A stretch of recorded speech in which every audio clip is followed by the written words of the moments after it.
adorarte, alabarte, Señor. Gracias te damos, Señor. Bueno, hermano, vamos a hacer una canción de entrega antes, 3 minutos antes de que nuestro hermano Israel dedique la palabra de nuestro Señor. Aquellas palabras que el Señor ha traído esta noche para cada uno de nosotros, hermanos. Amén. Amén. Gracias te damos, Señor, por cada palabra que vas a compartir con cada uno de nosotros. Te entregamos, Señor, esta alabanza que hemos hecho en medio de nuestro día a día, de nuestra jornada, terminando nuestro día, quizás, pero dirigiéndonos a ti, Señor. Eso ya es un regalo, hermanos. Que podamos estar aquí presentes, juntos, como hermanos en Cristo, para podernos dirigir a Él en alabanza y en oración. Señor, queremos entregarte este taller. Queremos, Señor, entregarte cada uno de nuestros pensamientos, a cada uno de nosotros, nuestras familias, la condición en la cual hemos venido, Señor. Tú conoces, Señor, nuestras luchas. Tú conoces, Señor, cómo hemos venido. Aquí estamos esta noche, Señor, dirigiéndonos a ti, presentándote nuestro corazón, nuestra mente, nuestros anhelos, nuestras necesidades, y que tú, Señor, esta noche hables en nuestro corazón. En cada palabra que nuestro hermano va a predicar esta noche, que tu Santo Espíritu nos guíe para poder escucharte, Señor. Gracias, Señor.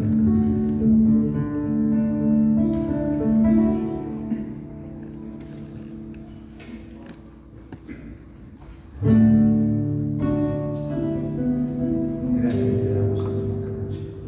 Bendito seas, Señor. Alabado sea tu Señor.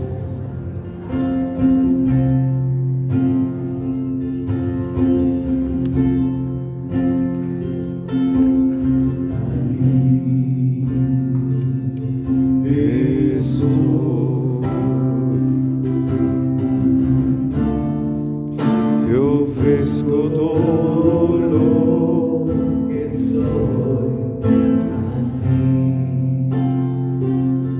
Eres tú.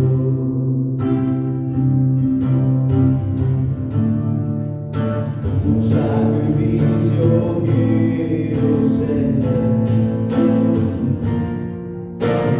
Toma mi ser.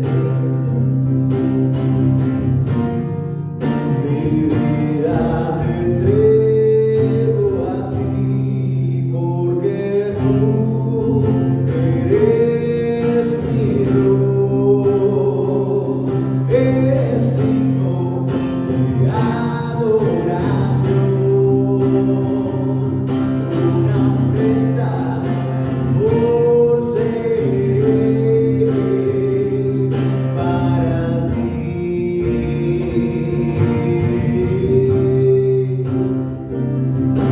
Para ti,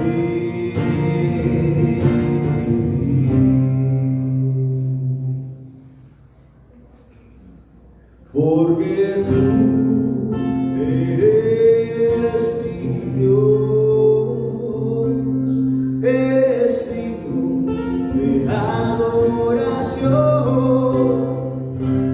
una ofrenda de amor seré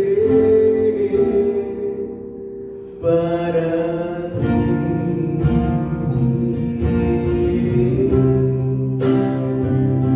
Para ti.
porque tú eres mi Dios, eres digno de adoración,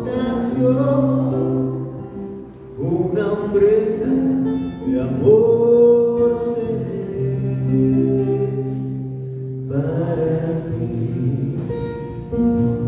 Señor.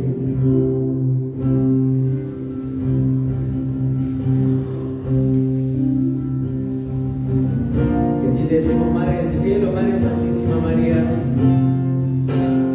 Dios te salve María, llena eres de gracia, el Señor es contigo. Bendita tú eres entre todas las mujeres, y bendito es el fruto de tu vientre. Santa María, Madre de Dios, ruega por nosotros, pecadores, ahora y en la hora de nuestra muerte. Amén. Fuerte palmas para el Rey de Reyes.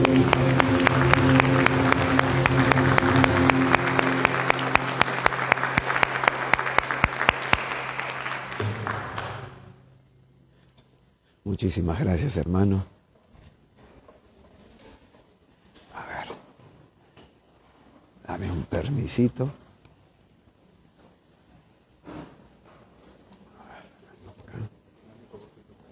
A ver.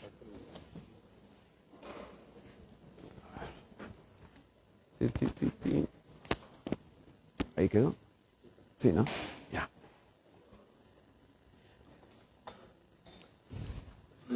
Un poquito más para acá. Ahí está. Listo. Libro de Génesis,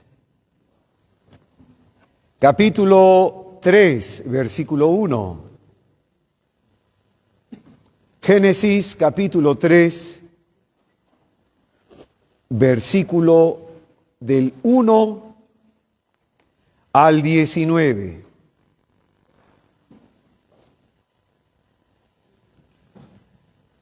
Vamos a acomodar aquí. Vamos a acomodar acá si quedó encuadrado. Ahí estás. Ahora sí. Muy buenas noches, hermanos. Están con frío. Muy buenas noches, hermanos. Paz y bien. Sean todos y cada uno de ustedes muy bienvenidos a esta tercera sesión de nuestro taller de liberación llamado El demonio del mediodía, la asedia. Nosotros somos misioneros de Santa María de Nazaret, quienes les damos la bienvenida. Sean todos y cada uno de ustedes muy bienvenidos a este encuentro con Jesús. En esta oportunidad vamos a desarrollar una reflexión que tiene por nombre el escapismo. El escapismo. Y vamos a iluminar la sesión de esta noche desde el libro de Génesis, capítulo 3, versículos del 1 al 19. Dice la Sagrada Escritura. Génesis 3, del 1 al 19.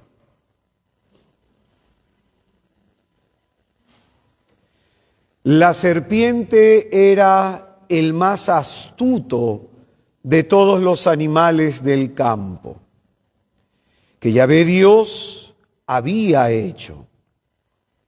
Dijo a la mujer: ¿cómo ha dicho Dios, que no comáis de ninguno de los árboles del jardín? Respondió la mujer a la serpiente: podemos comer del fruto de los árboles del jardín, mas del fruto del árbol que está en medio del jardín ha dicho Dios: no comáis de él, ni lo toquéis, so pena de muerte. Replicó la serpiente a la mujer: de ninguna manera moriréis.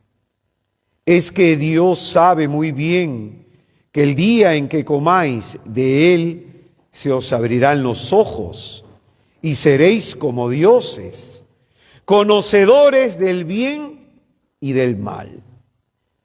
Como viese la mujer que el árbol era bueno para comer, apetecible a la vista y excelente para lograr sabiduría, tomó su fruto y comió.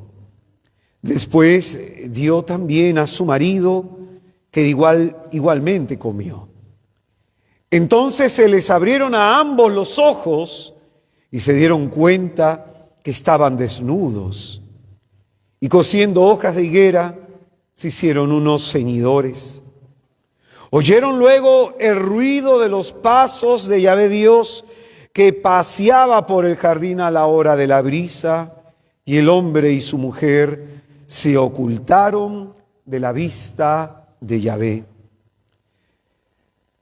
Dios, que estaba paseando entre los árboles del jardín. Yahvé Dios llamó al hombre y le dijo: ¿dónde estás? Este contestó: te he oído andar por el jardín y he tenido miedo porque estoy desnudo, por eso me he escondido. Él replicó: ¿quién te ha hecho ver que estás desnudo? ¿Has comido acaso del árbol que te prohibí comer? Dijo el hombre: la mujer que me diste por compañera me dio del árbol y comí. Dijo pues Yahvé Dios a la mujer: ¿por qué lo has hecho? Contestó la mujer: la serpiente me sedujo y comí. Entonces Yahvé Dios dijo a la serpiente: por haber hecho esto, maldita sea entre todas las bestias y entre todos los animales del campo. Sobre tu vientre caminarás y el polvo comerás todos los días de tu vida. Enemistad pondré entre ti y la mujer, entre tu linaje y su linaje. Él te pisará la cabeza mientras acechas tú su calcañar. A la mujer le dijo: tantas haré tus fatigas, cuantos sean tus embarazos, con dolor parirás los hijos. Hacia tu marido irá tu apetencia y él te dominará. El hombre le dijo: por haber escuchado la voz de tu mujer y comido del árbol que yo te había prohibido comer, maldito sea el suelo por tu causa. Sacarás de él el alimento con fatiga todos los días de tu vida. Te producirá espinas y abrojos, y comerás la hierba del campo. Comerás el pan con el sudor de tu rostro hasta que vuelvas al suelo, pues de él fuiste tomado, porque eres polvo y al polvo tornarás. El hombre llamó a su mujer Eva, por ser ella la madre de todos los vivientes. Yahvé Dios hizo para el hombre y su mujer túnicas de piel y los vistió. Se dijo Yahvé Dios: resulta que el hombre ha venido a ser como uno de nosotros en cuanto a conocedor el bien y el mal. Ahora pues cuidado, no alargue su mano y tome también del árbol de la vida, y comiendo de él viva para siempre. Así que lo echó Yahvé Dios del jardín de Edén para que labrase el suelo de donde había sido tomado. Tras expulsar al hombre, puso delante del jardín del Edén querubines y la llama de espada vibrante para guardar el camino del árbol de la vida. Es palabra de Dios.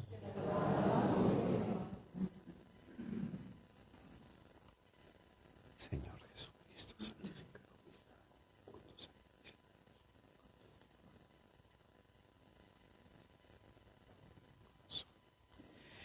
Pues bien, el día de ayer habíamos enseñado cómo el demonio de la sedia provoca principalmente que el hombre religioso, que el hombre religiosa, que el hombre de fe no se dedique a las cosas de Dios, y para ello lo que quiere es que descuide la oración.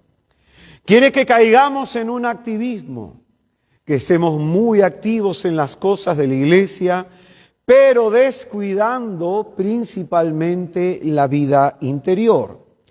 De esta primera cuestión que enseñábamos, la causa principal, la primera causa que hemos enseñado por la cual va a venir esa apatía del alma, ese aburrimiento, esa tristeza, ese desánimo, es por haber descuidado la vida de oración.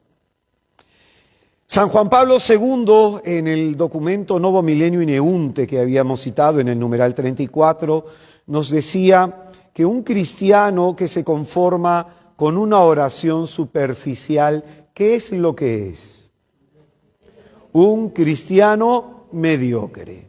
El cristiano que ora esporádicamente, el cristiano que de vez en cuando se acuerda de dirigir su plegaria a Dios y que así se conforma con una vida espiritual superficial que no es capaz de llenar el alma. Dice San Juan Pablo II que ese cristiano es un cristiano mediocre. Y no solamente esto, sino que es un cristiano en riesgo. Su fe se va a debilitar progresivamente por las tribulaciones de la vida. Es en ese sentido que presentábamos la enseñanza capital que encontramos en Getsemaní respecto a la oración, la enseñanza de la hora santa, para no caer en la tentación del desánimo, en la tentación del miedo, en la tentación de la tristeza y en todo tipo de tentación. Nos hace falta orar. Entonces, ahí en donde tú ves un cristiano que tiene dificultades con la soberbia, con la envidia, que son pecados capitales cerca al espíritu, pecados capitales propios de los demonios, porque los demonios, al ser seres incorpóreos, al ser espíritus puros, no tienen cuerpo. Entonces el pecado que es más propio del demonio no es la gula, que es pecado propio de la carne, no es la lujuria, pecado propio de la carne, no es la avaricia, que tiene que ver con la carne, con lo terreno, con las posesiones materiales, sino que es la soberbia y la envidia. Y los pecados que afectan la psiquis de la persona, en realidad todos afectan, pero unos de manera principal, que es la ira. ¿Y qué más? ¿Qué otro pecado capital nos falta por ahí? ¿Cómo? Otro más. Ahí te lo dejo como tarea. Puedes buscar en el canal de YouTube los 7 pecados capitales. Entonces, hay pecados capitales cerca al espíritu, otros cerca a la mente y otros cerca al cuerpo. Entonces, es muy importante frente a la tentación, ya sea soberbia, la mentira, la avaricia, el chisme, la calumnia, etcétera, el pecado que fuera, todo se combate en la oración. En la oración. Velad y orad, porque el espíritu está pronto, pero ¿cómo es la carne? Débil. Velad y orad para que no caigáis en tentación. Pues bien, hoy día vamos a seguir desmenuzando este tema de la asedia, que es lo que produce en el alma del creyente. Y hoy día vamos a hablar del escapismo. Vamos a hablar del escapismo. ¿Qué es el escapismo? El escapismo, desde un enfoque psicológico, es la actitud de aquella persona que evade, que huye psicológicamente la realidad. Ojo con eso, que es muy importante. Vamos a pasar del enfoque psicológico al enfoque teológico, pero vamos a hablar primero en el contexto psicológico. El escapismo es una forma equivocada de enfrentar la vida. Cuando una situación se me vuelve problemática, se me vuelve difícil y esta situación me genera ansiedad, entonces la persona recurre al escapismo. Huyo de esa situación. No enfrento esa situación. Me acobardo y me echo para atrás. No asumo responsabilidad sobre mi vida frente a aquellas cosas que me demandan, pues, algún tipo de exigencia. Entonces, el escapismo es una evasión mental de la realidad. ¿Qué es lo que pretende la persona que sufre de escapismo? Ya las cosas se solucionarán. Es decir, piensa que las cosas se van a solucionar solas. O la persona piensa que orando, sin tomar ninguna decisión, sin hacer absolutamente nada, ya las cosas se solucionarán. Ese es el escapismo. Ese es el escapismo. Entonces es una tendencia de eludir la responsabilidad de mi propia existencia. Todos los que estamos acá, Dios nos ha dado la existencia como un don, como un regalo, pero también como una tarea. Tenemos que aprender a vivir nuestra vida. Tenemos que aprender a vivir nuestra vida. Y a veces, cuando la vida se pone difícil y tenemos delante de nosotros situaciones adversas, eludimos la responsabilidad que tenemos con nuestra propia vida y no tomamos decisiones. Evitamos los problemas. Escapamos de los problemas. Ya sea por miedo a enfrentarlos, por la ansiedad que me puede generar una situación. Y termino sin enfrentar al esposo o a la esposa, aun viendo que el matrimonio está mal. Termino por no enfrentar a mi jefe o a mi jefa a pesar de que tengo un maltrato. Termino por no enfrentar a una situación o una persona que me puede estar a mí generando angustia, dolor, sufrimiento. Y termino, como quien dice, acomodándome a lo que me incomoda. Esto es una evasión de la realidad. Es una evasión de la realidad. Entonces, psicológicamente hablando, el escapismo se refiere a una necesidad imperiosa que siente la persona por dentro. Es una ansiedad, pues, a la necesidad que alguien tiene de evadir el conflicto. Por ejemplo, siempre me encuentro con gente con la misma situación. Hermano, estoy atravesando este problema con mi hijo. ¿Y por qué no has hablado con él?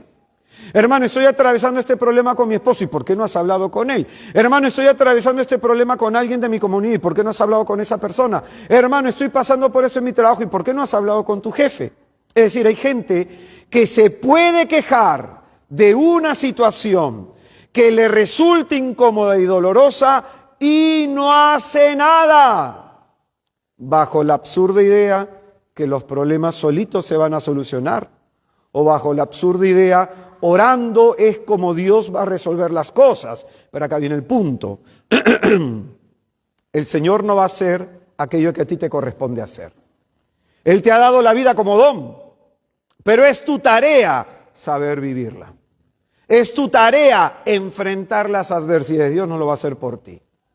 Dios no lo va a hacer por ti. Entonces, es muy importante esta cuestión. Aquí se presenta una relación, entonces, entre el escapismo y la ansiedad generada por el miedo. ¿Cómo yo me doy cuenta, por ejemplo, que tengo una herida física que se ha infectado? Cuando la herida comienza a supurar materia. ¿Cierto? La toco, me duele, está rojizo, la presión y sale materia. Pues bien, el dolor psicológico, ¿cómo reconocer que hay un tema psicológico no resuelto en mí cuando me brota miedo? Detrás del miedo siempre hay dolor. Siempre, detrás de todo miedo hay dolor. Miedo a algo que no me atrevo, miedo a no hablar, miedo a no confrontar a alguien, miedo a enfrentar un problema, hay dolor psicológico. Entonces, la cuestión es que ese miedo, ese dolor, ¿qué va a generar en mí? Ansiedad, desesperación. Entonces el escapista, al sentir eso, huye. Evita las conversaciones tediosas, evita el confrontar a la persona, evita cambiar o salir de una situación difícil, lo evita. Por miedo, por ansiedad, y finalmente esta persona a veces se va a terminar quejando de la vida. Porque finalmente la realidad es como es, hay que enfrentarla. Entonces, aunque los seres humanos deseamos de alguna manera eludir nuestras responsabilidades, si este comportamiento se vuelve asiduo, supone un verdadero problema para la persona que lo padece. Porque cada vez que se le presente un problema no lo enfrentará la vida, no lo enfrentará. Y esto es andar escapando de la realidad. Por ejemplo, ¿no? Poniendo un ejemplo concreto para que esto teórico descienda. Una mujer, esposa de un congresista, me contacta en una jornada, se me acercó, me enseñó algunos documentos, que su marido había pagado un hospedaje, un hotel con su amante, y me dijo, hermano, mi esposo me está sacando la vuelta, y me enseña los documentos de que había pagado, el uso de la tarjeta, etcétera. Y yo le dije, ¿por qué no lo enfrenta? Porque tengo miedo que se vaya. Eso es escapismo. O sea, yo quiero que el problema se solucione, pero no sé de qué manera, pero se tiene que solucionar. Y la vida, hermano, no se soluciona si no la enfrentas. Entonces esta mujer se cayó y siguió guardando silencio, y ten la seguridad que esta mujer va a orar a Dios, va a suplicarle a Dios, pero Dios no va a tomar la decisión que ella debe tomar. Y ese es el punto. Decimos, Señor, que se haga tu voluntad, pero la voluntad de Dios se manifiesta también preguntando a ti, ¿qué quieres hacer tú? Cuando el Señor estuvo delante del ciego de Jericó, o el ciego de Jericó estuvo delante de Jesucristo, ¿qué le preguntó Jesús? ¿Qué quieres que haga por ti? ¿Quieres que haga algo por ti o no quieres que haga algo por ti? Pero el punto es, ¿qué quieres tú? ¿Seguir sufriendo esa situación? ¿Seguir quejándote de esa situación? El escapista huye, no toma la decisión que debe tomar en su propia vida, no la toma. Entonces no se toma decisiones sobre la propia vida y se termina culpabilizando a los demás. Yo soy infeliz por culpa de mi papá, yo soy infeliz por culpa de mi mamá, yo soy infeliz por culpa de mi mujer, yo soy infeliz por culpa de mi marido, yo soy infeliz porque el párroco no me entiende, yo soy infeliz porque todo el mundo está en mi contra. Pero finalmente tu vida, tu responsabilidad. Amén. Dile al que está a tu izquierda, a tu derecha, tu vida, tu responsabilidad. Una vez más, díselo por favor, tu vida, tu responsabilidad. Vamos a poner algunos ejemplos para que esta cuestión se comprenda y cale mejor en la mente. Hace unos años atrás se contactó conmigo un religioso del interior del país, alguien le dio mis datos, probablemente alguien que me conocía, porque normalmente yo no doy mi teléfono, y alguien le dio mi teléfono. Y este religioso, que era del interior, venía a Lima y quería conversar conmigo porque tenía un problema serio. Entonces, ¿cómo no? ¿Cómo no atender a un sacerdote? ¿Cómo no? Por supuesto, ¿no? Entonces me reuní con él, hablé con él, me senté a conversar con él, y el hermano empezó el conversatorio quejándose. Mi superior no me ha promovido a estudiar esto y sí promovió a otros. En mi convento, mira, los otros los cambiaron a tal país, a mí me han mantenido acá. A mí no me han ayudado en esto y no me han ayudado en otro. Y dije, uy, ya sé a dónde va a ir. A ojo cerrado, ya sé a dónde va a ir. Después de haberse quejado por más de una hora, finalmente me dijo, y mira hermano, en ese contexto yo me he sentido mal, me he sentido abandonado, me he sentido solo. Y en ese contexto una hermanita de un grupo me acompañó rezando el rosario y me terminé enamorando de ella, hermano. Pero esa hermana me ha ayudado a amar a Dios. Esa hermana me ha acercado más al Señor a través del rezo del rosario. Y yo lo miraba al hermano y yo le decía, hermanito querido, el fruto de eso es el engaño.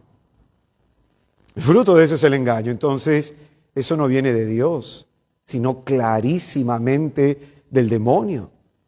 ¿Y cómo el demonio te ha engañado tanto para que por una hora te trates de justificar para llegar a ese punto? Y le explicaba a él, ¿no?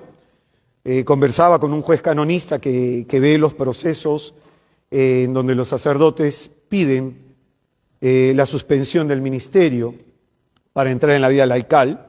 Y eso está permitido, porque al renunciar ellos al derecho natural de tener mujer, si en algún momento el sacerdote tiene una crisis, tiene un problema, puede suspender el ministerio para vivir una vida como laico. Puede hacerlo, por si acaso, ¿eh? La Iglesia lo permite, pero ya no puede ejercer el ministerio, que son dos cosas distintas. Pero la cuestión es que yo le decía, ¿no? Cuando he conversado con este juez canonista que ve los procesos de los religiosos, de los sacerdotes, este juez canonista me dijo que del 90% de sacerdotes que se salieron, todos le echan la culpa a alguien.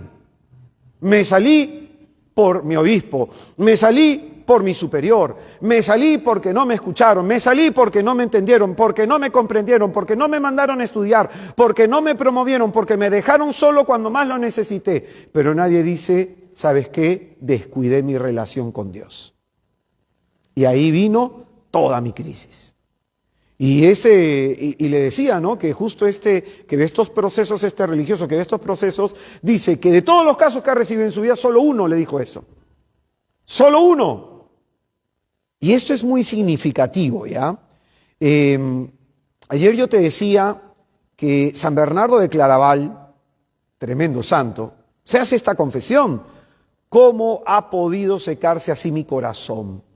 San Bernardo no echa la culpa a alguien, sino que la responsabilidad por la cual su vida se encuentre en tal condición es él mismo.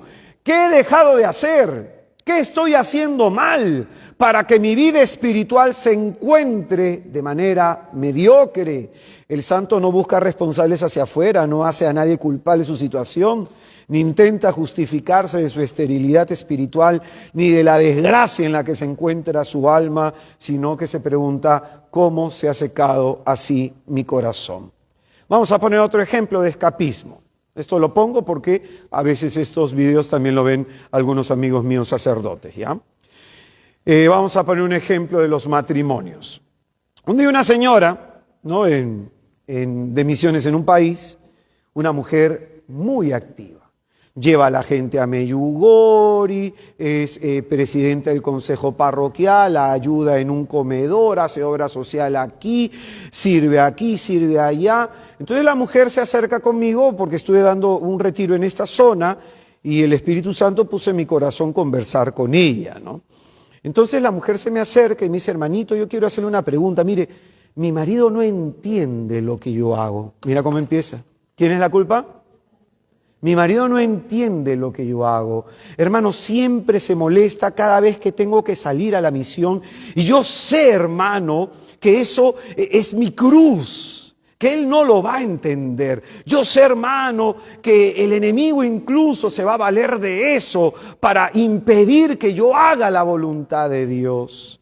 Entonces yo le dije a la hermanita, consulta, ¿usted es casada o es religiosa? Entonces la mujer me quedó mirando, soy una mujer casada. Entonces bien sencillo le dije, hermanita, entonces ¿por qué vive como una mujer religiosa? Usted no es monja. Usted no es monja. Entonces el punto es, usted está haciendo un montón de cosas que seguro Dios no le ha pedido. Y por eso el Espíritu Santo está moviendo a su marido inconverso para señalarle el peligro de ir por ese camino. Porque usted está viviendo como religiosa o como soltera, estando ¿qué cosa? Casada. Le pregunté sobre la vida sexual, le pregunté sobre el tiempo que le dedica a su marido, le pregunté si sabía cómo se encontraba el marido y la mujer se encontraba caminando por un lado y el marido por otro lado. Pues bien, esto es escapismo. ¿Cuántos hermanos en la iglesia viven así? Gloria a Dios, aleluya en la parroquia. Mi marido es mi cruz. Mi mujer es mi cruz. No, un momentito.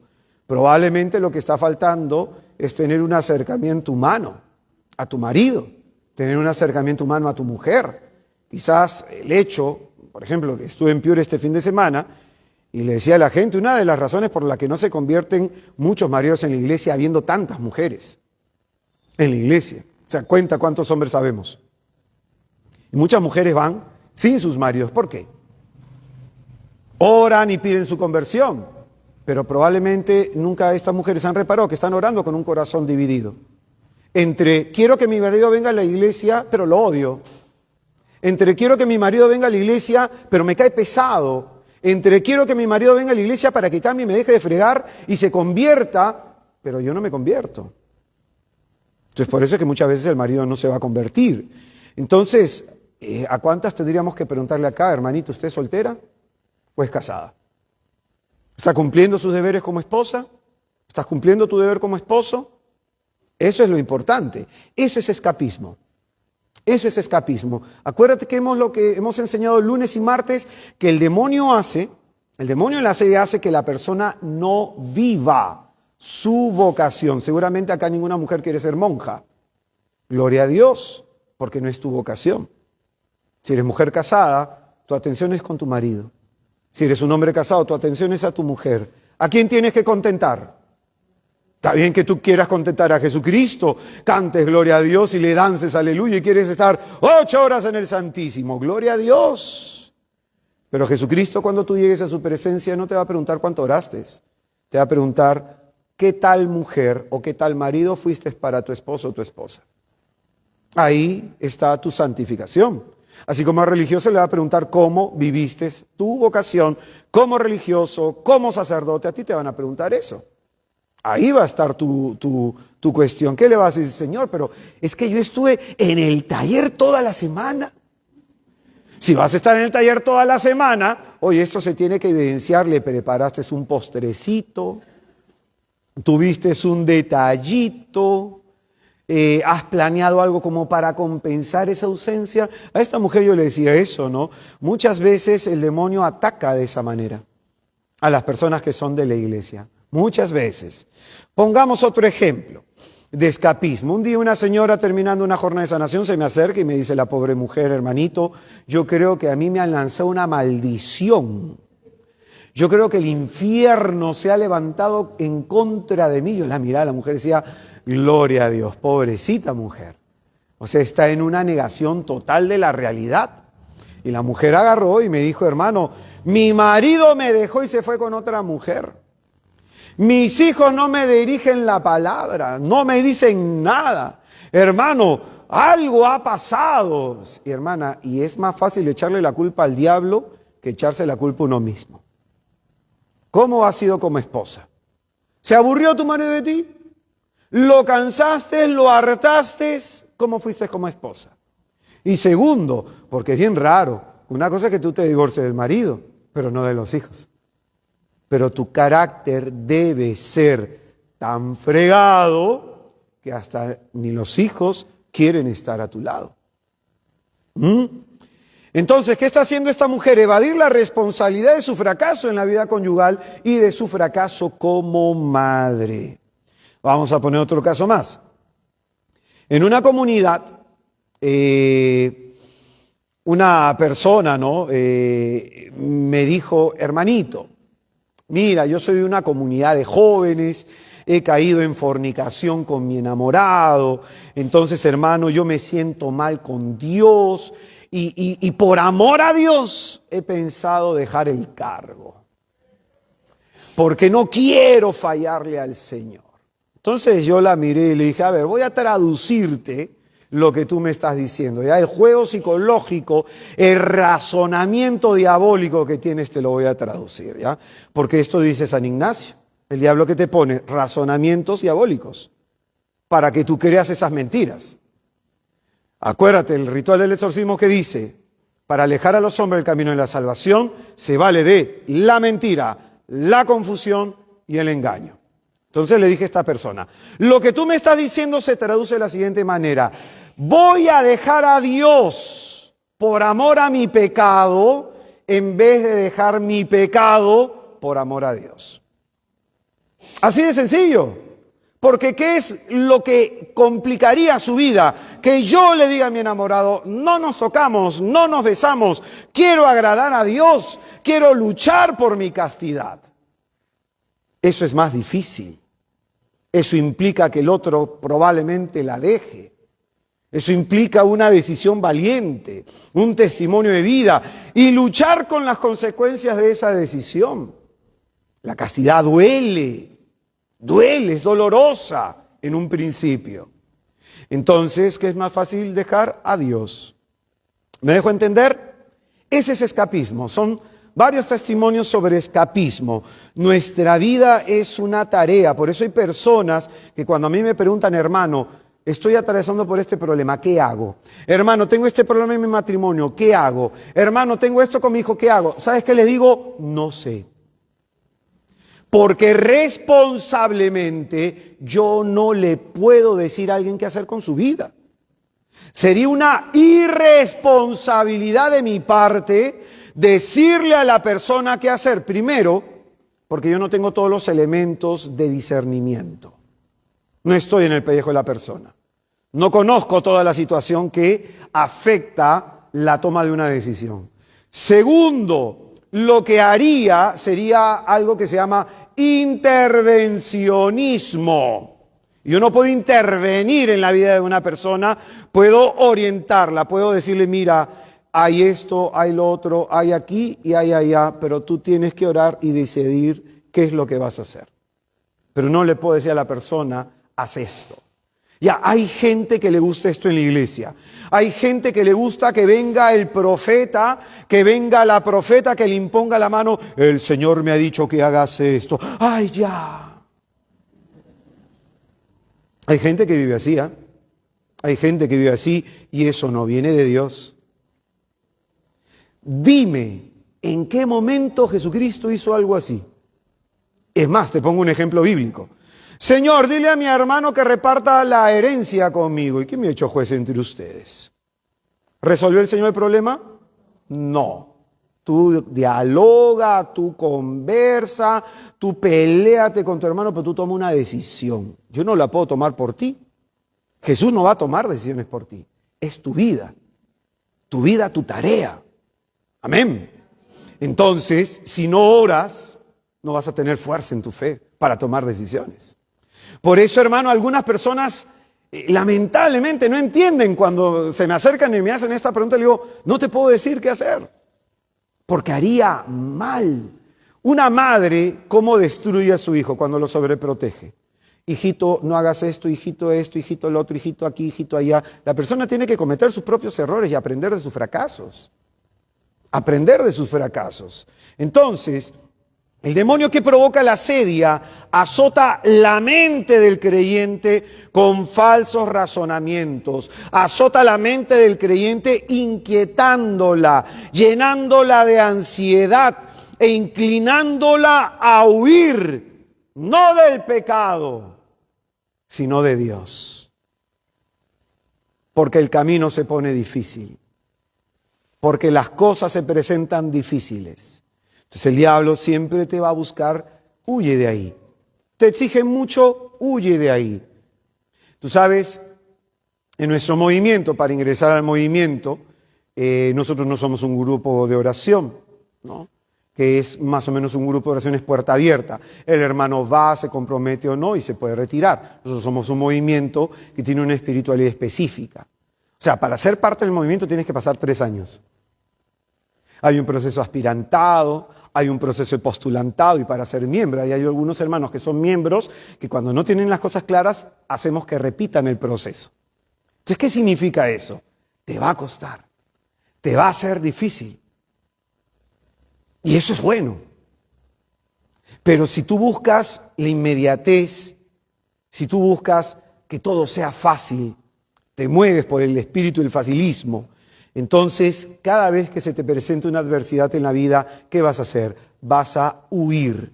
Cuando Dios te exija algo, cuando Dios te pida algo, entonces tú vas a huir, no del pecado que de Dios te aparta, sino de Dios que te pide dejar el pecado.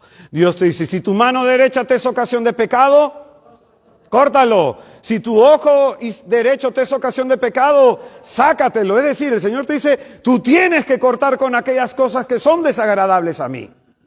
Cuando tú no enseñas esto en la iglesia, tú tienes el problema que tiene muchas comunidades en Europa, en donde hay una laxitud, en donde no importa, Dios es misericordioso, Dios es bueno, y bajo la teoría del buenismo, entonces se permite todo.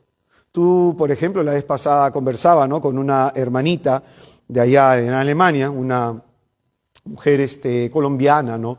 Me dijo que había caído pues en tocamientos con su enamorado y fue a confesarse y un sacerdote de esta línea, de este corte teológico, le dijo, mi hija, tú tranquila.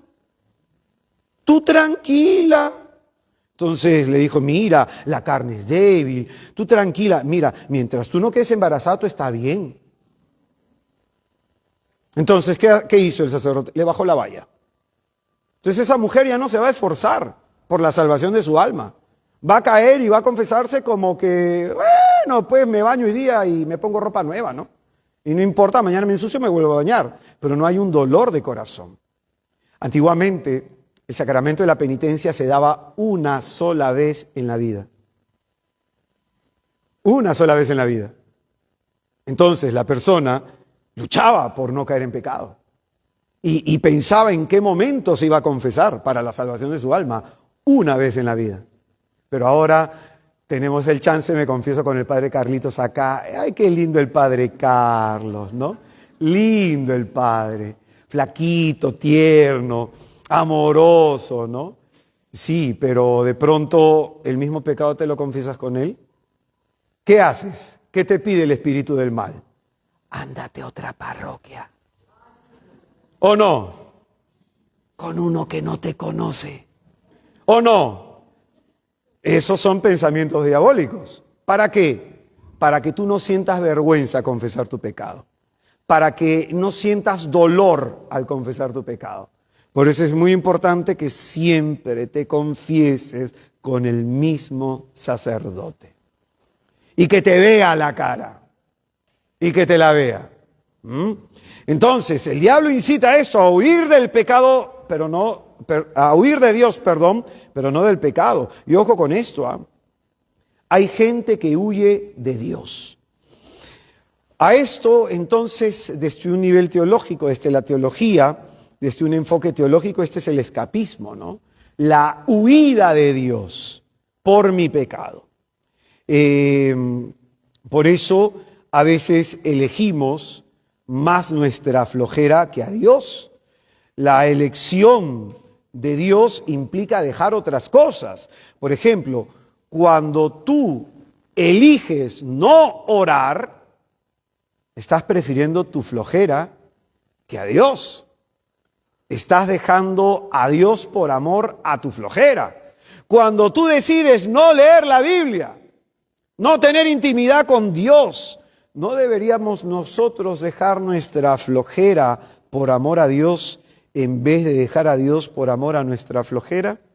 Quizás esto no lo estamos viendo con claridad, pero el escapista no quiere reconocer, atención, que su vida está hecha un caos.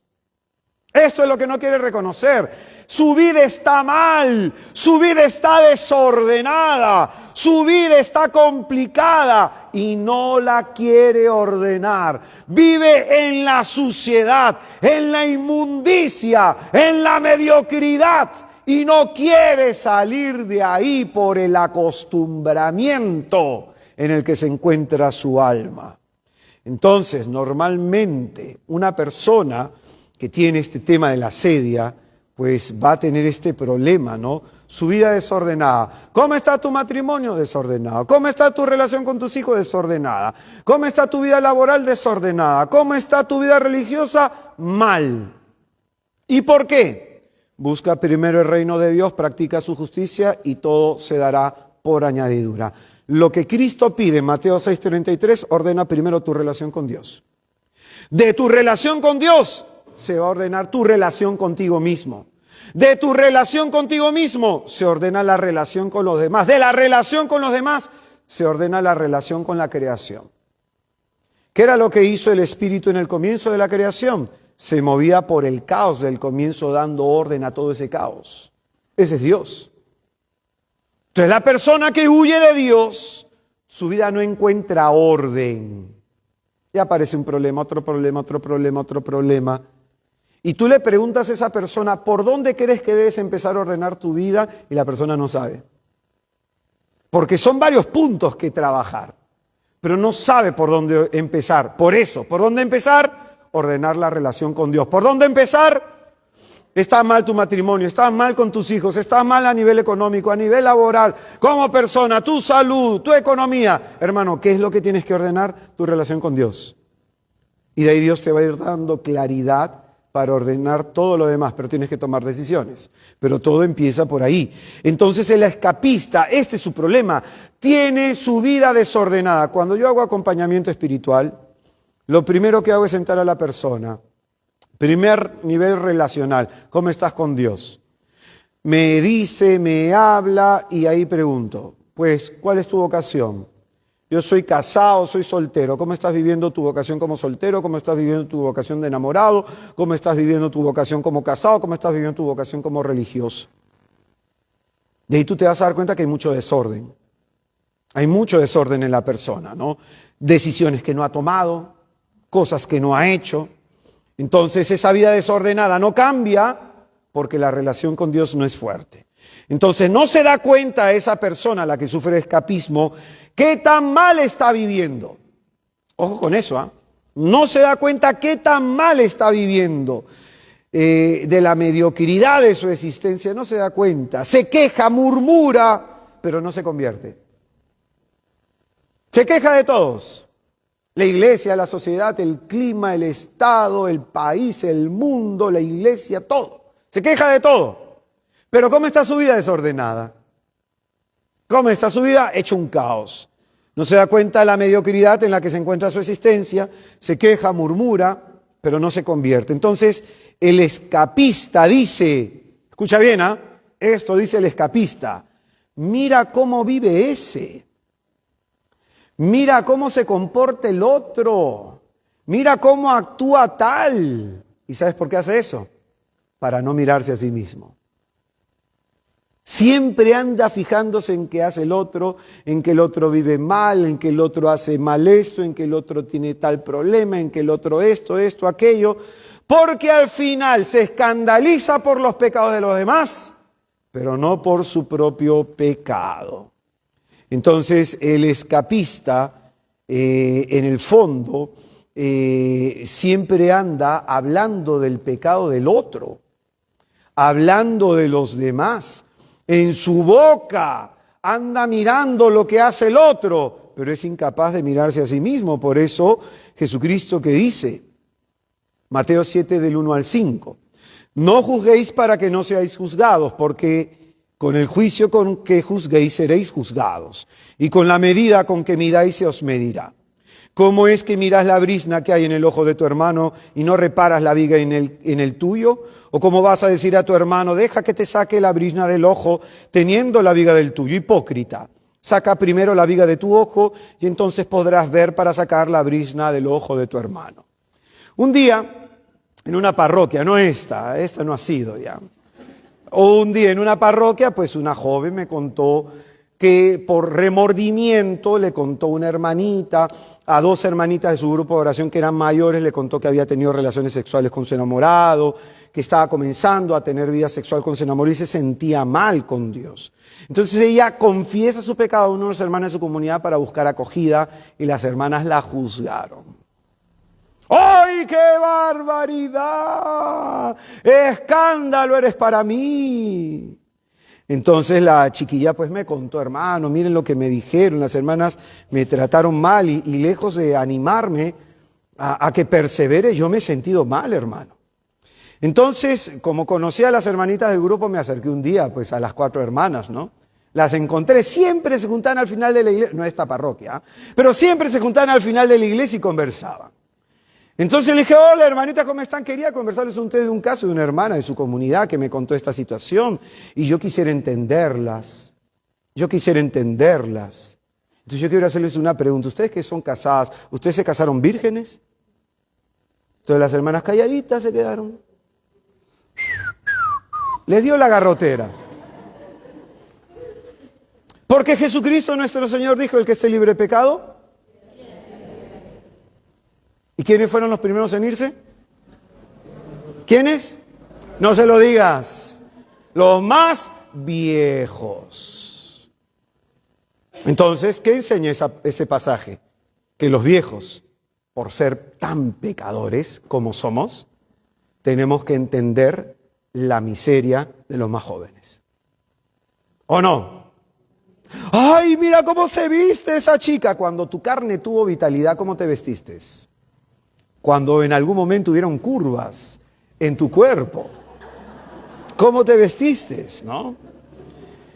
Pero fíjate, el escapista dice, mira aquí, mira allá, observa esto, observa lo otro, pero no te mires a ti, no mires tu caos, no mires tu caos. Por eso el escapista, escucha bien, este es otro detalle del escapista, se burla del hombro de la mujer virtuosa. Siempre el problema del escapista es que cuando hay un hombre o una mujer de fe que vive de manera radical la fe, siempre lo va a criticar. ¿Y sabes por qué? Porque su ejemplo molesta. porque su ejemplo incomoda. Por ejemplo, ahí en Piura, este fin de semana, ¿no? El sacerdote me comentaba algo, me decía, ¿qué palabras tan duras has dicho en la charla? Pero es la verdad. Es la verdad. Y ante la verdad no podemos hacer otra cosa que aceptarla y afrontarla.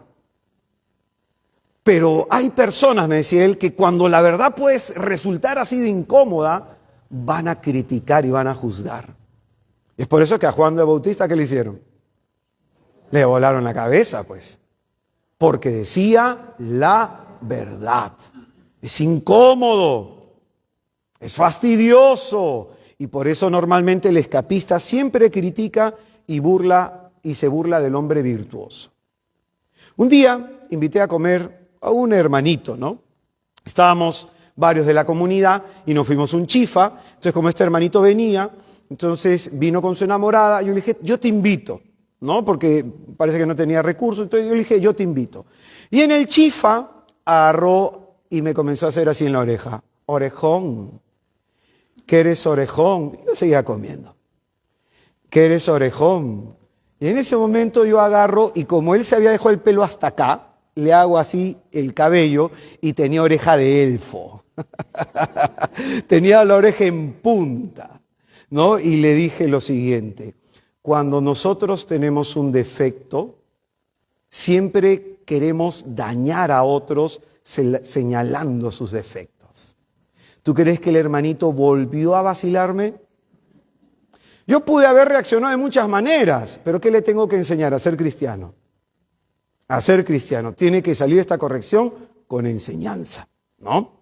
Entonces, por eso es que hay hermanos en la iglesia que juzgan. Por eso es que hay hermanos en la iglesia que juzgan. Yo, por ejemplo, tengo en mi movimiento el cargo de guardián general. Yo tengo que juzgar. Pero yo no juzgo a la persona, sino el acto. Porque nadie puede juzgar el foro interno. Pero sí se juzga el acto. A partir del acto se tiene que emitir un juicio. Hay personas en la iglesia que tenemos que juzgar. No todos, ¿ah? El sacerdote tiene que juzgar. Un juez a nivel civil tiene que juzgar. Los laicos que tenemos un compromiso dentro de la iglesia y tenemos un cargo, tenemos que juzgar. Pero no todos. ¿Tú tienes cargo? Entonces no deberías juzgar. No deberíamos juzgar. Pero hay personas que por el cargo tenemos que juzgar. Tenemos que juzgar el acto moral y corregir, pero no todos. No todos tienen ese llamado. Entonces, si no tenemos el llamado, no vamos a tener la luz para poder hacerlo. Pero fíjate, cuando yo termino juzgando a algunas personas es apágame la luz que me da ese hermanito o esa hermanita porque yo vivo en tinieblas. Por ejemplo, ¿no?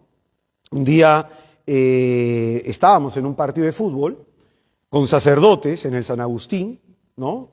Sacerdotes de varias órdenes, diocesanos, agustinos, mercedarios. Entonces estábamos jugando y un padrecito me da. Yo agarro la pelota con la mano. Le dije, ¿qué te pasa? ¿Qué te pasa, hermano? Porque tú puedes provocar que en este momento yo tenga un arranque de ira y te pegue.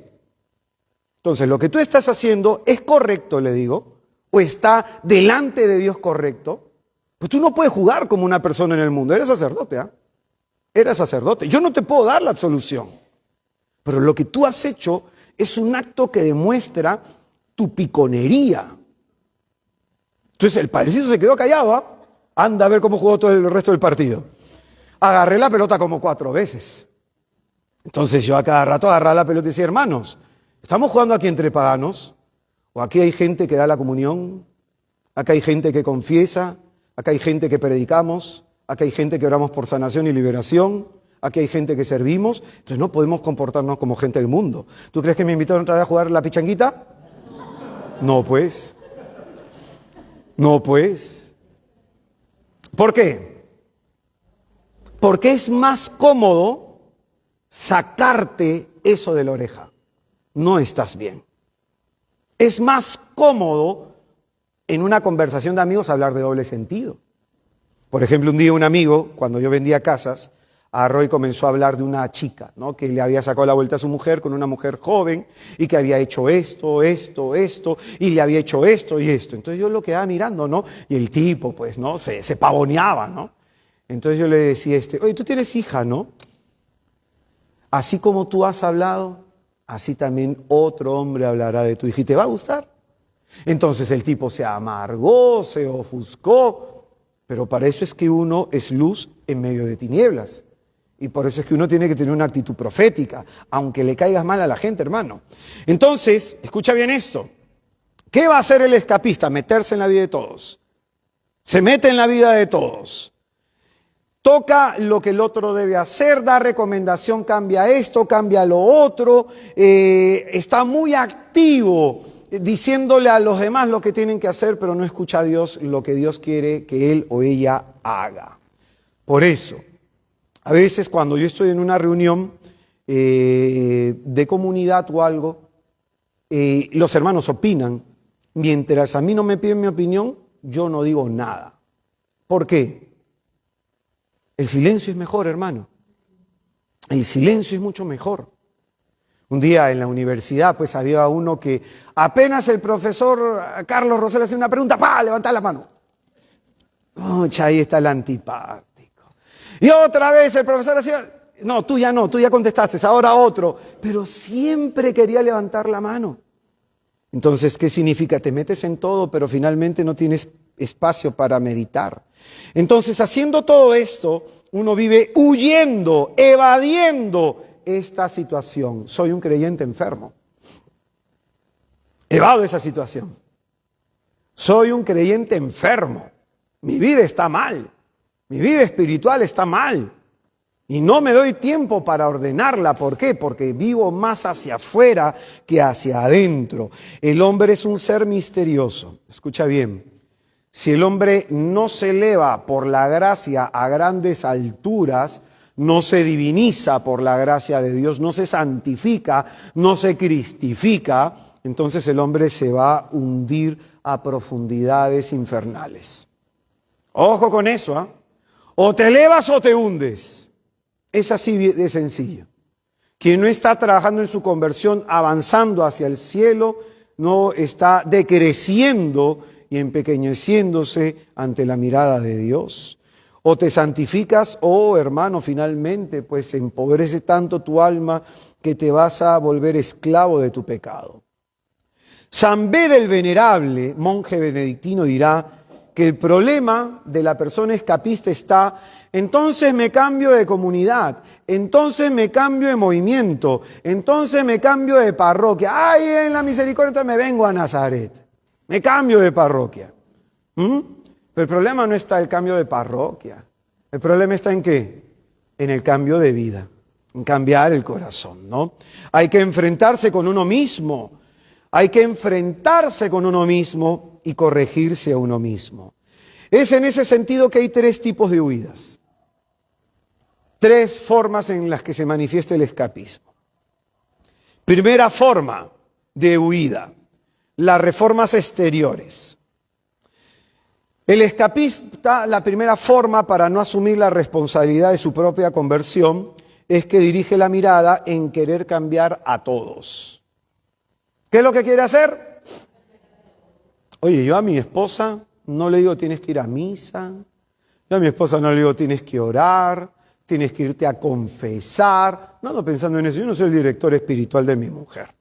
Le doy testimonio de Cristo. Y si eso no le sirve, bueno, ¿qué más podemos hacer? Orar.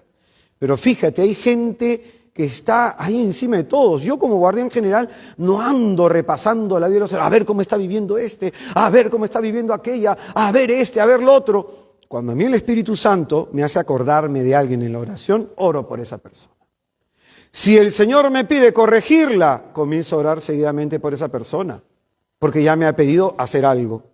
Pero mientras el Señor no me dice ahora, yo no lo hago. Yo no lo hago. ¿Por qué?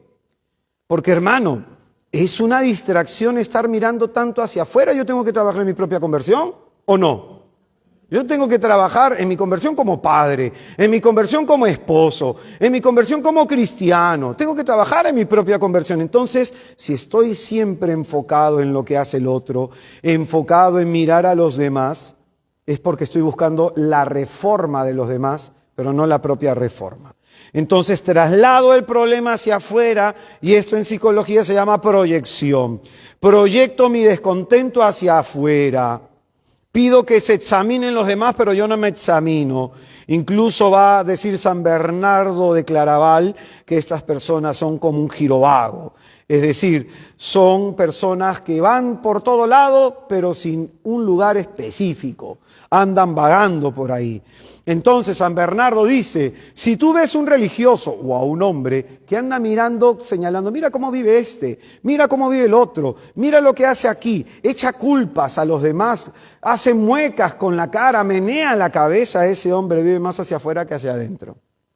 Así dice San Bernardo de Claraval. Entonces, ese hombre dice, está enteramente trocado, ese hombre tiene apariencia de santo, esa mujer tiene apariencia de santa, pero por dentro no está trabajando en su conversión. Es un hombre pervertido, dirá, ¿no? Hace señal con el ojo, golpea con el pie y habla con la mano, y por esos movimientos del cuerpo se nota la enfermedad de su alma. Mira qué interesante, ¿no? Y un detalle de estas personas dice que son muy curiosas. ¿Cómo son? ¿Cómo son? Fuerte, ¿cómo son? Uy, hermano, a mis oídos siempre quiere llegar información que yo no quiero. Y siempre cancelo eso. No, no quiero saber. No, no me entero. No esto, no lo otro. Hermano, te cuento, no me cuente.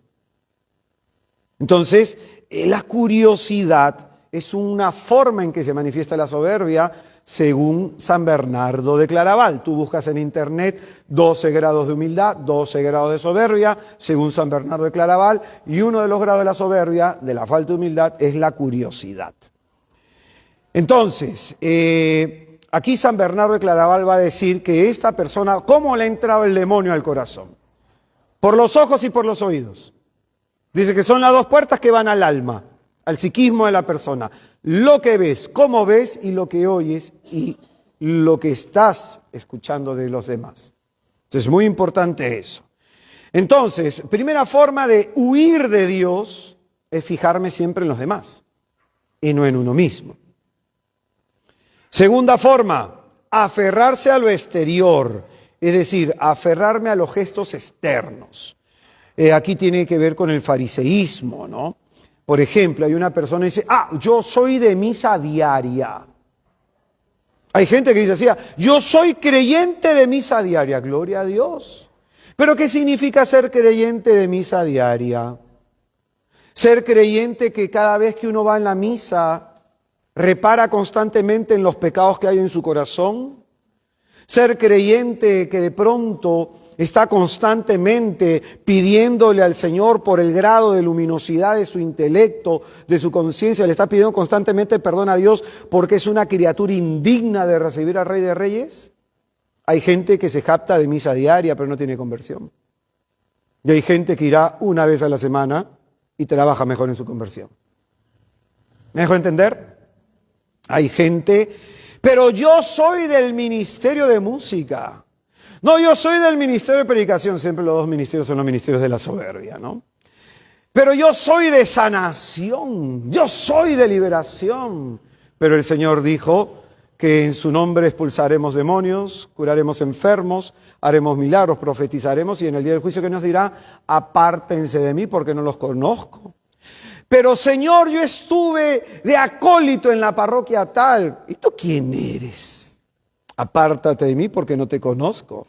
Entonces el fariseísmo pone la fuerza en los gestos exteriores y no en la conversión de corazón. Ese es el fariseísmo. Ora, ayuno, voy a misa. ¿Cómo fue la oración del fariseo y la del publicano? Señor, yo te doy gracias porque ayuno 2 veces a la semana. No soy como este hombre, yo sí doy mi diezmo. Yo ayudo, yo hago esto, yo hago lo otro. Pero tu corazón está lejos de Dios. Hermano, si a ti no te duele tu vida pecadora, es porque estás ciego por dentro. Yo cada vez que me levanto, cada vez que me toca servir, digo, misericordia, Señor.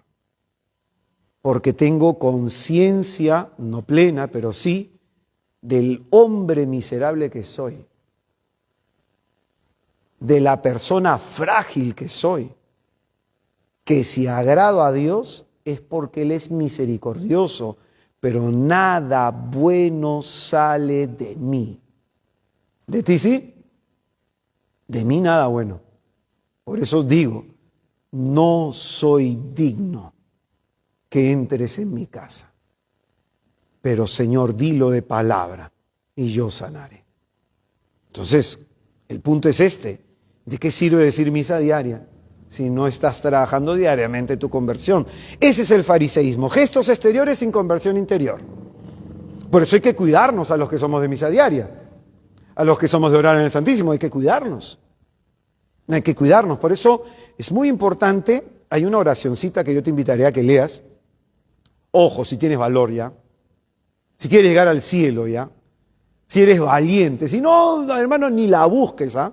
Ojo con esto, te va a quemar la mano si la vas a buscar, ¿ah? Tu celular va a explotar si la vas a buscar. Letanías de la humildad. Merry de Val, el cardenal. Entonces tú ahí vas a leer, a la mitad ya no la vas a querer leer. Letanías de la humildad. Entonces ahí tienes que aprender a gustar el desprecio. Aprender a gustar el menosprecio. Entonces el fariseísmo, ¿no? Este aferrarse a lo exterior, las costumbres, el costumbrismo, por ejemplo, hay gente que a mí me ha pasado, ¿no? Aquí no, pues, ¿no? Pero hay otros lados, aquí no, es Santa María de Nazaret, pues. Pero en otros lados hay gente, yo hice esta parroquia, yo colaboré con mi bingo, mi pollada, mi actividad, yo construí esta iglesia y es casi mía. Es mi casa, ¿o no? Entonces, cuando viene un hermanito de otro grupo, ¿y estos qué hacen acá? Y ahí sale el fariseísmo, pues. Y sobre todo esto pasa con las capillas. Acá no hay capillas, ¿no? No hay capillas por acá, ¿no? Pasa con las capillas, pues. ¿No? Que han colaborado los de la urbanización, entonces se sienten cuasi dueños, ¿no?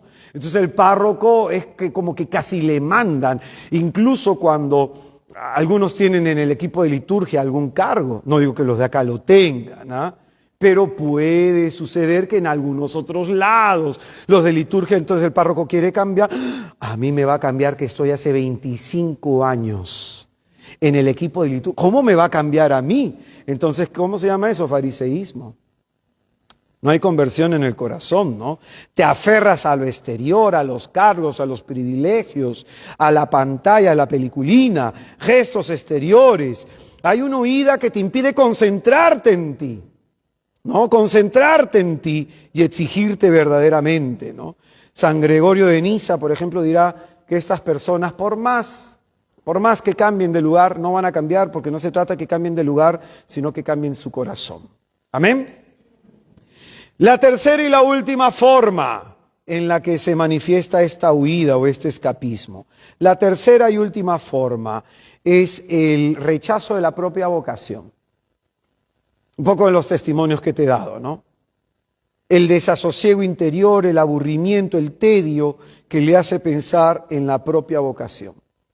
Por ejemplo, si tú eres casado, ¿cómo tienes que vivir tu matrimonio? ¿Qué tienes que hacer por tu marido? ¿Qué tienes que hacer por tu mujer? ¿Cómo estás viviendo tu vocación? Entonces es muy importante observar eso, ¿no? El casado ahora quiere vivir como soltero. El religioso, un día me tocó exhortar a una monjita, era una monja de clausura en un lugar de La Molina, unas señoras de mucho poder adquisitivo, me invitaron a dar una charlita, fui, había una monjita de clausura, entonces le dijeron a la monjita de clausura, ¿no? Vamos acá al Ecuador que hay un vidente, se le aparece la Virgen, y cuando comienza a orar caen como escarchitas. Ese es el sensacionalismo. Y ojo con eso, que mueve ese tipo de inquietud, de curiosidad. Entonces, esta monjita me decía, me han invitado a este lugar, hermanita, ¿por qué no vuelve a su convento?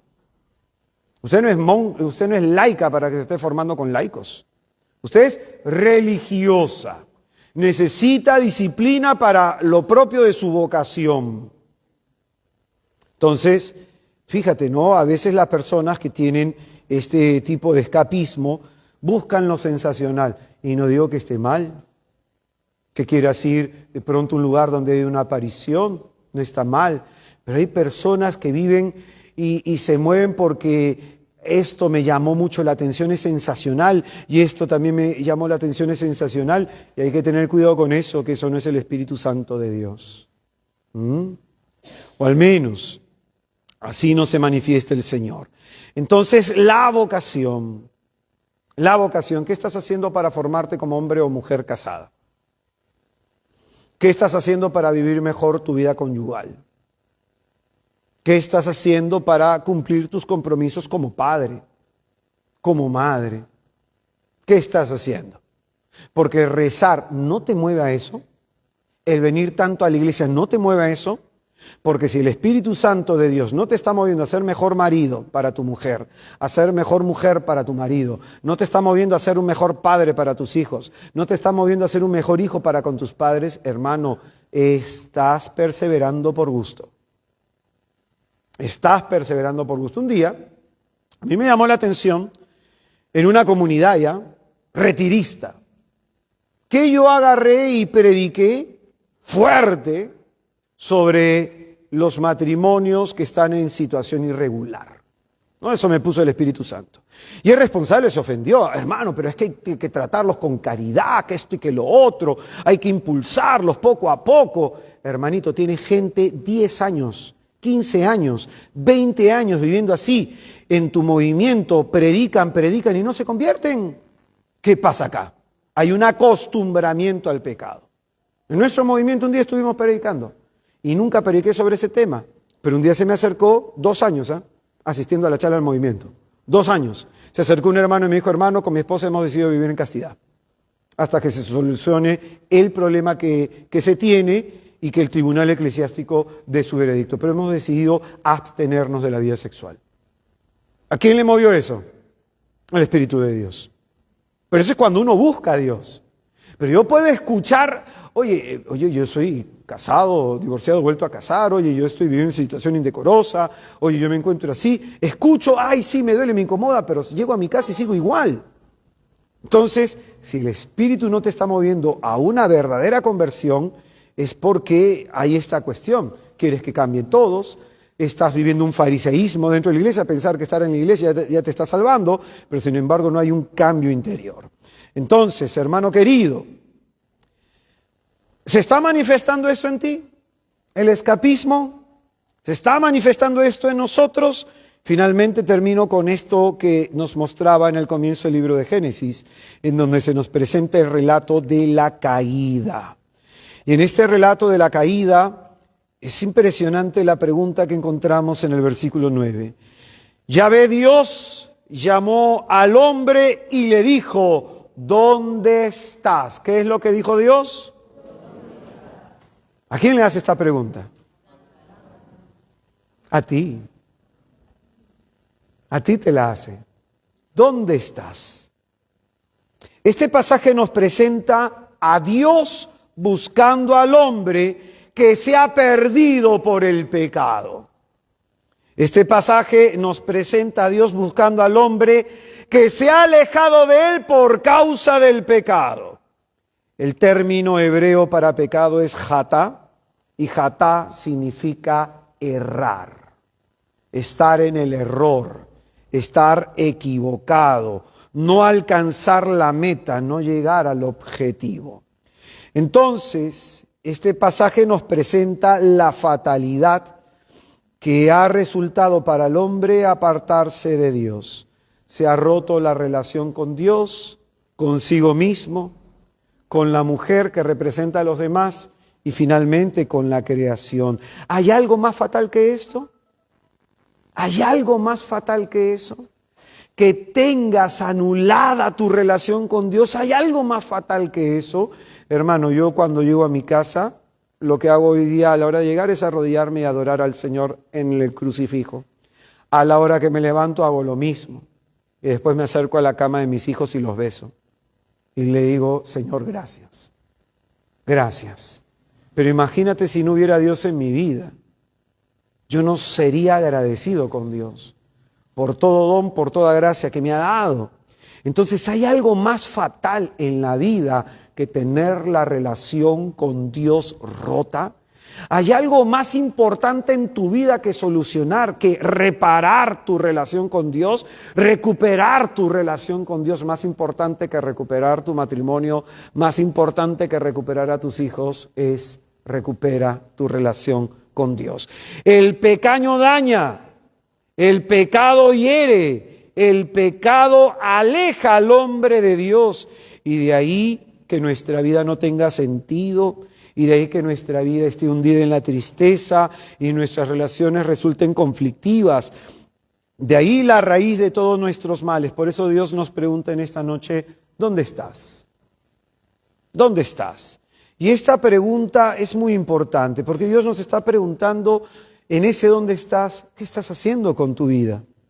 ¿Por qué te estás ocultando de la mirada de Dios? Cuando una persona está perdida, ¿no? Por ejemplo, alguien un día quiso ir a mi casa, se perdió, me llamó por teléfono y me dijo, hermano, me he perdido. ¿Qué le dije yo? ¿Dónde estás? Mire una dirección, mire una calle para poder orientarte cómo llegar a mi casa. Esta es la pregunta que se le hace a un perdido. ¿Qué te está preguntando Dios? ¿Estás perdido? ¿Estás perdido, hermano? ¿Dónde te encuentras? Te está preguntando Dios para ayudarte. ¿Dónde estás? ¿A dónde has llevado tu vida? A lo mejor a la ruina. Y Dios te lo está preguntando para ayudarte. A ti que estás perdido. Entonces, el Señor lo que quiere es ayudarte a encontrar el camino. Y esta pregunta que hace Dios no es que Dios no sepa dónde se encuentra Adán. O Dios lo ignora. Dios lo sabe. Cuando Dios hace esta pregunta, no es que para Él de pronto es un misterio dónde se encuentra el hombre, sino que Él quiere provocar una reacción en el hombre, y Dios, que sabe perfectamente dónde está Adán, le pregunta esto para que Adán tome conciencia de dónde se encuentra sin Dios. No se encuentra en el lugar donde Dios lo ha puesto. No se encuentra en el sitio donde Dios le ha colocado. Y es en ese sentido que Dios te pregunta, ¿tú crees que esta es la vida que yo he querido para ti? ¿Tú crees que en este momento en tu vida te encuentras donde Dios quisiera que estés? Pregúntate, hermano, esto en tu vida. ¿Dónde estás delante de Dios? Vamos a ponernos en pie, por favor.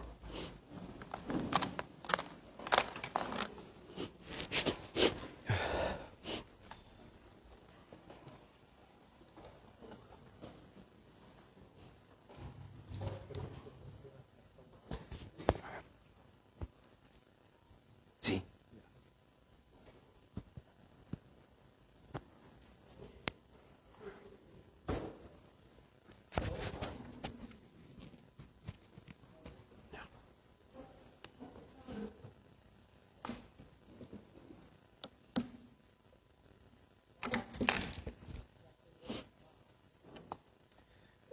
Vamos a invocar a la Santísima Trinidad en el nombre del Padre, del Hijo y del Espíritu Santo. Cierra un momento tus ojos, hermano. Y en lo más íntimo de tu corazón, responde esta pregunta a Dios. ¿Dónde estás? ¿En dónde te encuentras? Tú que a veces te estás ocultando de la mirada de Dios, pregúntate si te encuentras en el lugar donde Dios te ha querido colocar.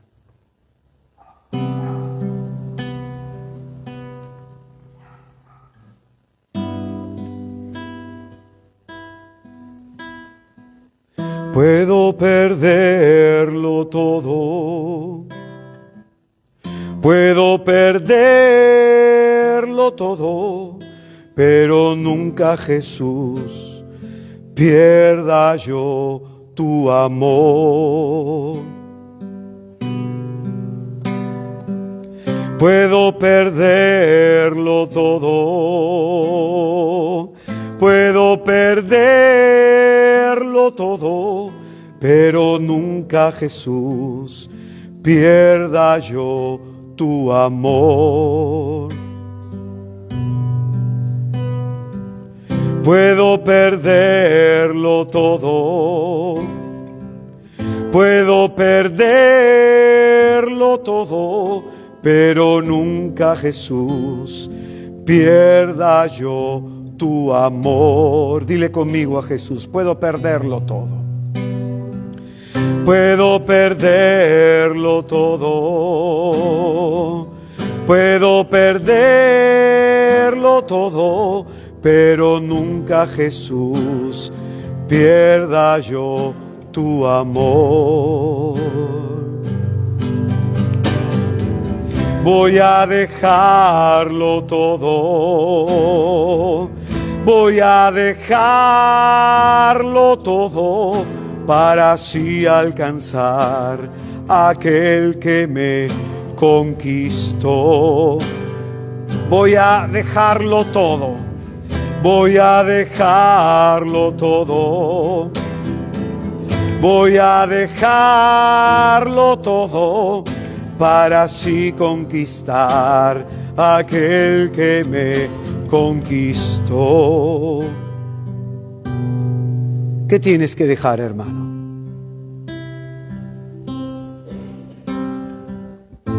¿Qué tienes que dejar para alcanzar a Jesús?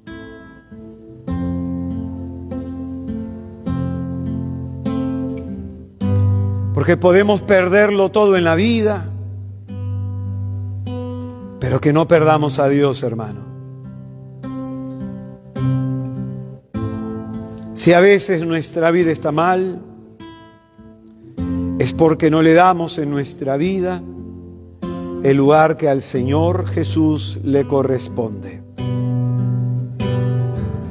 Puedo perderlo todo, puedo perderlo todo, pero nunca, Jesús, pierda yo tu amor.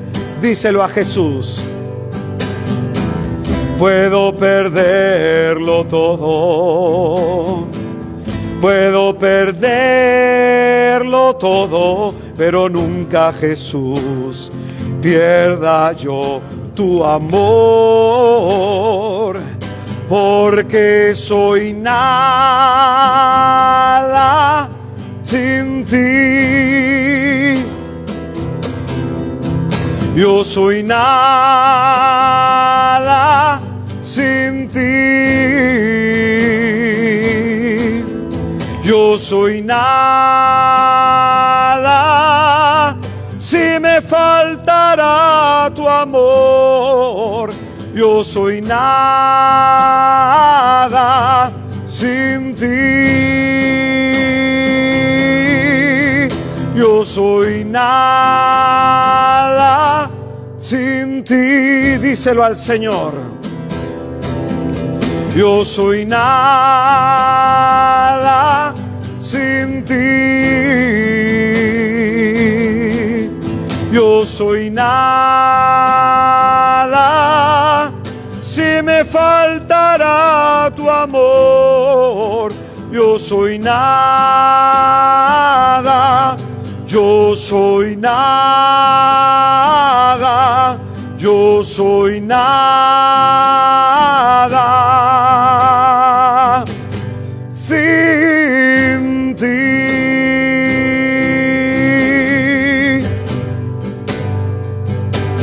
Sin ti, Jesús. Yo soy nada sin ti, mi Señor. Ayúdanos a reconocer nuestra pequeñez, Jesús. Ayúdanos a reconocer, Señor, nuestra nada sin ti. Pues como tu palabra dice, yo soy la vid y ustedes los sarmientos.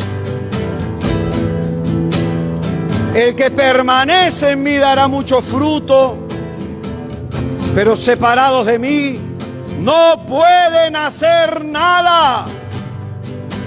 Ayúdanos a reconocer, Señor, que sin ti somos nada, que hoy más que nunca tú le haces falta a nuestra alma, que entre nosotros la sensatez para darnos cuenta que como Adán nos estamos corriendo de tu mirada. ¿Dónde estás, hermano? ¿Qué estás haciendo con tu vida? ¿Cómo se encuentra tu hogar, tu matrimonio, tu familia? Y Dios te lo pregunta para que tú, diciéndole la verdad, Él te muestre el camino de regreso. Yo soy nada sin ti. Yo soy nada sin ti. Yo soy nada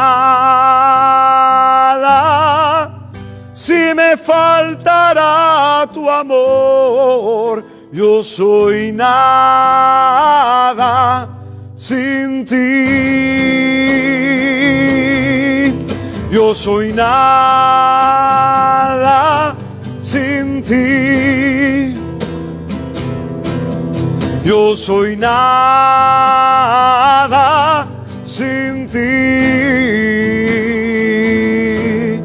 Yo soy nada si me faltará tu amor. Yo soy nada. Yo soy nada. Yo soy nada sin ti. Que como la Virgen Santísima en el Magníficat diría y hablaría de su pequeñez, podamos así también nosotros entender nuestra nada para sabernos dependientes de Dios. Haz que en nosotros, Señor, entre la sensatez. Dios te salve María, llena eres de gracia, el Señor es contigo, bendita tú eres entre todas las mujeres y bendito es el fruto de tu vientre Jesús. Madre de Dios, ruega por nosotros pecadores, ahora y en la hora de nuestra muerte. Amén. Vamos a darle un fuerte aplauso a Jesucristo.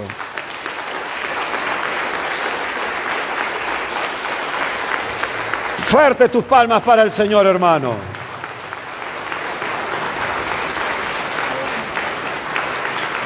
Tomen asiento un momentito, hermanos. Ya saben, tenemos el 3 y el 4 de agosto, primer fin de semana de agosto, un retiro de sanación para parejas, calentado, media naranja, toronja, de acuerdo a la forma del cuerpo que tú tengas, ¿ya?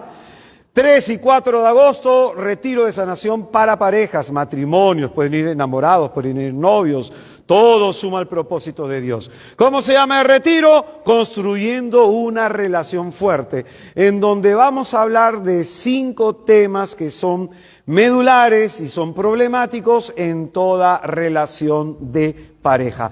Hermano, mi marido yo no creo que quiera ir, ya empezamos mal. Tienes que orar y ayunar. Hermano, mi mujer yo no crea, empezamos mal, tienes que orar y ayunar. Dios quiere, ¿tú quieres? Eso va a depender de ti, tu oración y tu ayuno para tocar el corazón de tu pareja. Amén. Entonces cualquier cosa al final con nuestra hermana Angie va a estar para aquí, para la mano derecha, para las inscripciones de los que desean. Es un retiro externo, uno va y se regresa en la noche a dormir, ¿no? Para que así salga más cómodo el retiro y también no tengas problemas con los quehaceres de la casa. Sábado y domingo. De 8 a 5 de la tarde los 2 días, de 8 a 5 de la tarde. Hermano mío, aquí está calentito, hermano, lo acaban de editar, me quema la mano, hermano.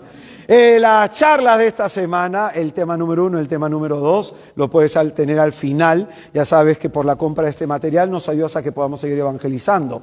Los temas que estamos dando en este taller lo puedes tú tener y así lo escuchas, lo repasas y se los das a algunos hermanos de tu comunidad, de tu grupo, de tu familia. Amén.